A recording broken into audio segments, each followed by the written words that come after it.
சரி, இந்த ரத்த அழுத்தம் இருக்கிறவங்க என்ன விஷயங்கள் பண்ணலாம், என்ன விஷயங்கள் பண்ணக்கூடாது அப்படிங்கறது பார்ப்போம். என்னென்ன விஷயம் பண்ணணும் அப்படின்னு பாத்தீங்கன்னா அஞ்சு விஷயம் தான்.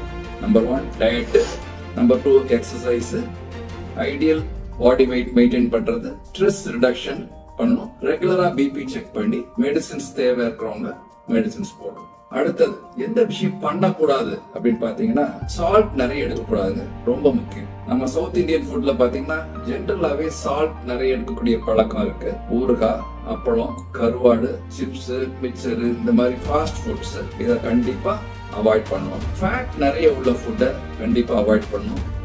ஒரு லெவல் வரைக்கும் எடுத்துக்கலாம், அதிகமா எடுக்கக்கூடாது. பேக்கேஜ் ஃபுட்ஸ், அந்த சூப்பர் மார்க்கெட்ல பாத்தீங்கன்னா நல்ல பேக்கேஜ் ஃபுட்ஸ், நிறைய சால்ட் கண்டென்ட் உள்ள ஃபுட்ஸ் இருக்கு. அந்த டிரான்ஸ் ஃபேட்ஸ் அப்படிங்கிற ஒரு வகையான கெடுதலான கொழுப்பு நிறைய இருக்கும். அதை கண்டிப்பா அவாய்ட் பண்ணணும். அடுத்தது ஸ்மோக்கிங் பழக்கம் இருக்கிறவங்க கண்டிப்பா அதை நிப்பாட்டணும், அது ரொம்ப முக்கியம். ஆல்கஹால் பழக்கம் இருக்கிறவங்க அதையும் நிப்பாட்டுறது நல்லது. ஆக நீங்க பீரியாடிக்கா உங்க பிளட் பிரஷர் எப்படி இருக்குன்னு செக் பண்ணி பார்த்து அதை கண்ட்ரோல் பண்றது நம்மளோட தலையாய கடமை. Have a controlled blood pressure and a very happy life. Thank you.